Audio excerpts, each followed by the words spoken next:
Você já foi no Google e já pesquisou por empresário?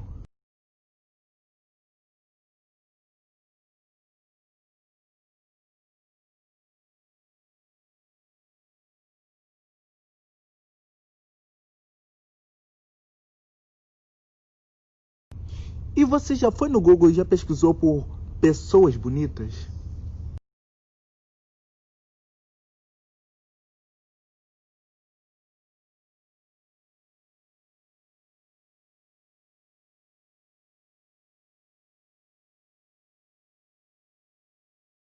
Ou se não, se já pesquisou por pessoas de sucesso?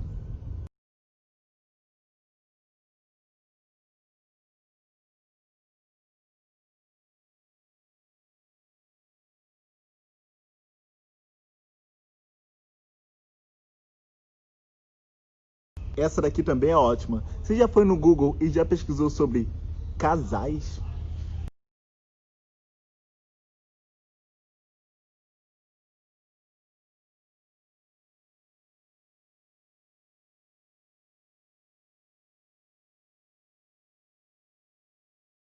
Pô, Valdenice, mas você tá forçando a barra, né? Quando você joga assim na internet, mostra o padrão americano. Tá bom, vamos jogar no Google brasileiro.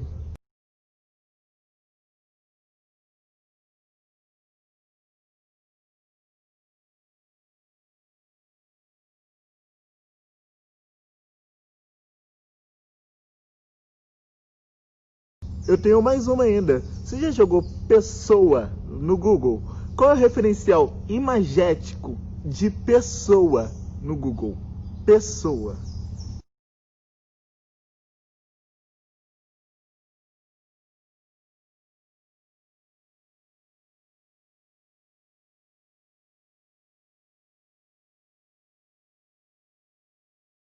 Se depois de todas essas pesquisas você não entendeu ainda o que eu quero dizer e não entendeu o que eu quero mostrar, vamos para uma pesquisa? Vamos pesquisar sobre pobre.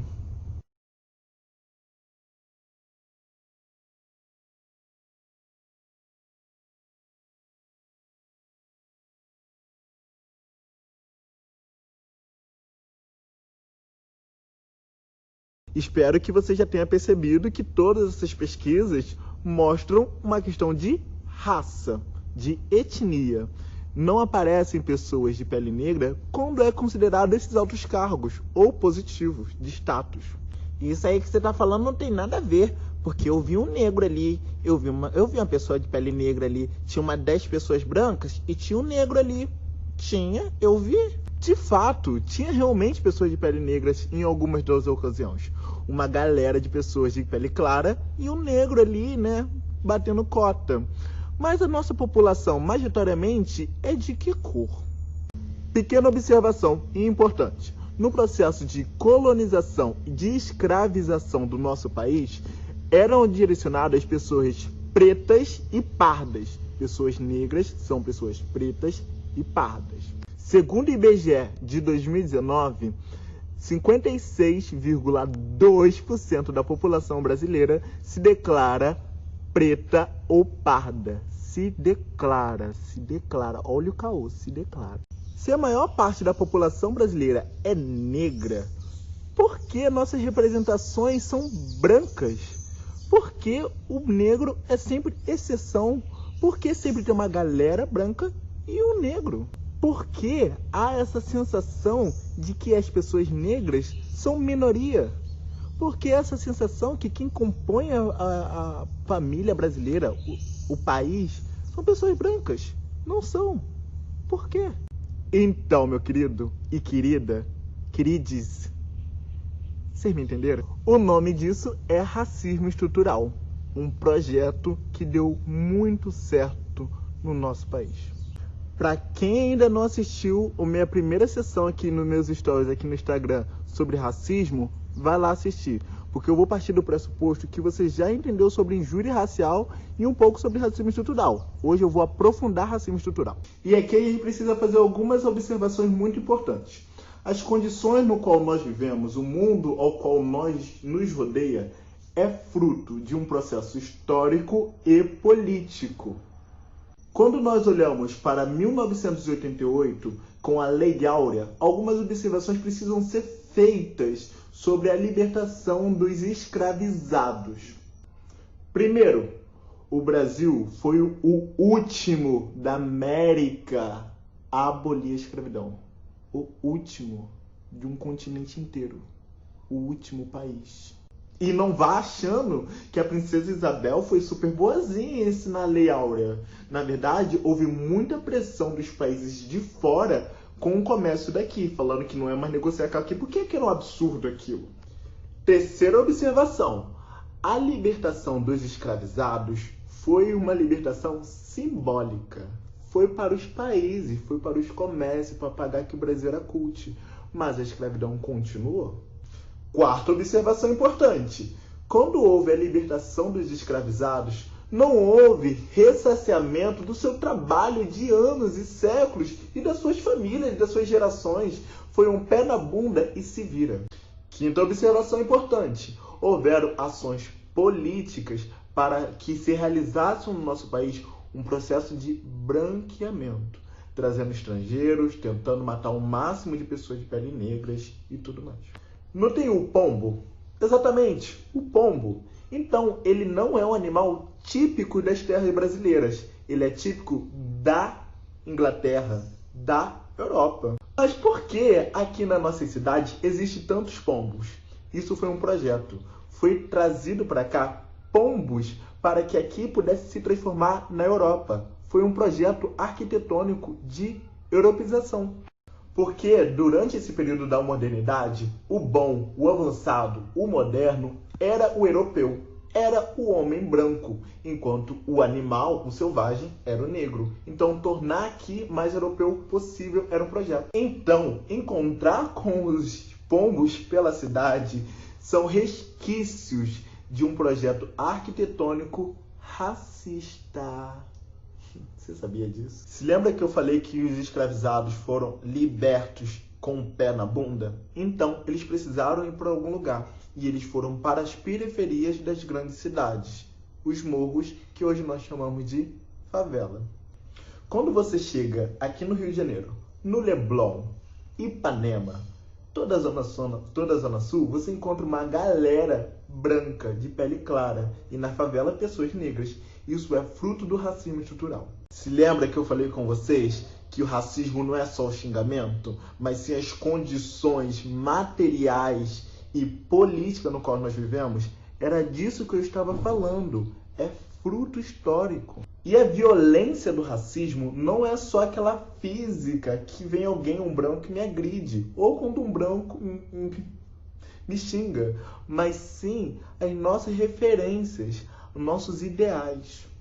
Assim, da mesma forma que nós temos a palavra criado mudo, que era referente a uma pessoa negra que ficava ao lado do escravocrata, ainda está na nossa linguagem, nossas ideias ainda estão impregnadas de racismo. Quando nós pensamos o que é uma pessoa bonita, o que é uma pessoa bem-sucedida, o que é uma pessoa importante, se todas as vezes que a gente se refere a isso vê uma pessoa branca, isso é racismo.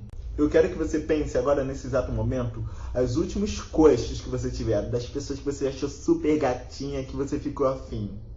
5 delas eram todos brancos. Ah, pronto. Agora eu não posso mais gostar de pessoas de pele branca, agora que eu sou racista, Não posso mais ter meu gosto. Gente, é gosto. Gosto, gente, não tem nada a ver. Ai, viajou.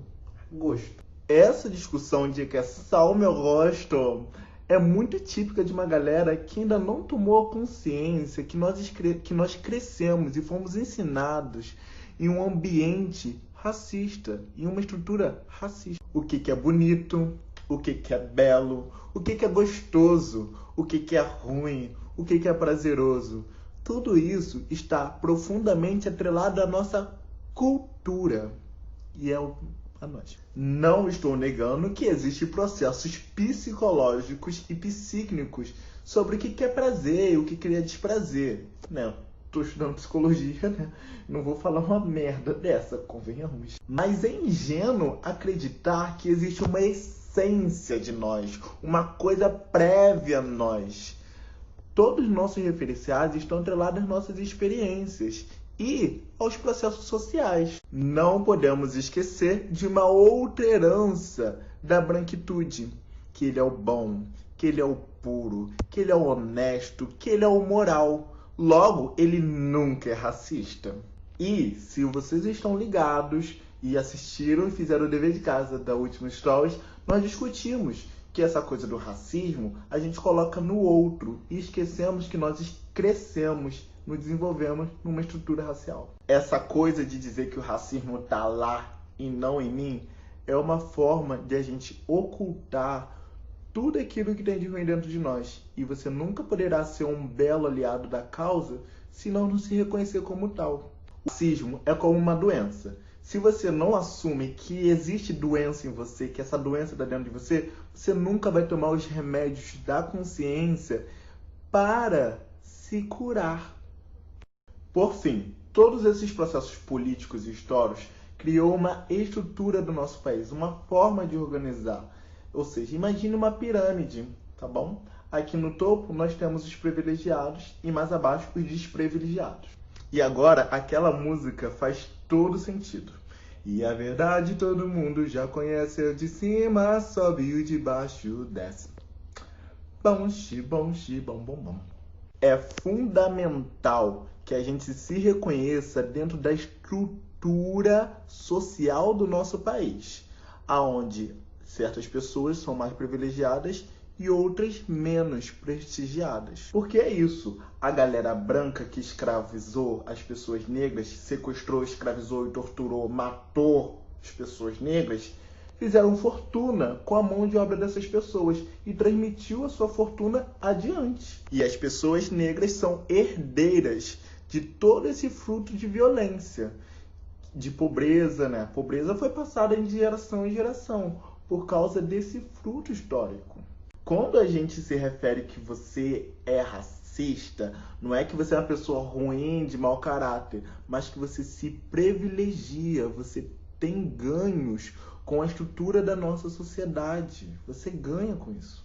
Esse é o esquema histórico e político que fez com que as pessoas brancas e negras sejam herdeiras diretas dessa violência. Se beneficiam com essa violência e outros morrem. E nós podemos ampliar essa discussão de por que existem cotas, por que a gente tem que fazer com que as pessoas negras ocupem mais espaços, por que lá no parlamento só tem pessoas brancas, não tem pessoas negras. Essa discussão ela é gigantesca. Mas essa já está uma boa de uma definição de racismo estrutural e eu vou parar por aqui.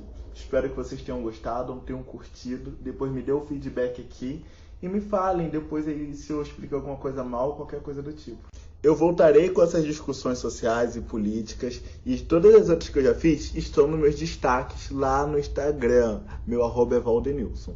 Depois derem uma olhada e a gente vai continuar conversando sobre esses assuntos, tá bom? Lembrando que eu fiz generalizações, simplificações para que esse conteúdo pudesse alcançar mais pessoas.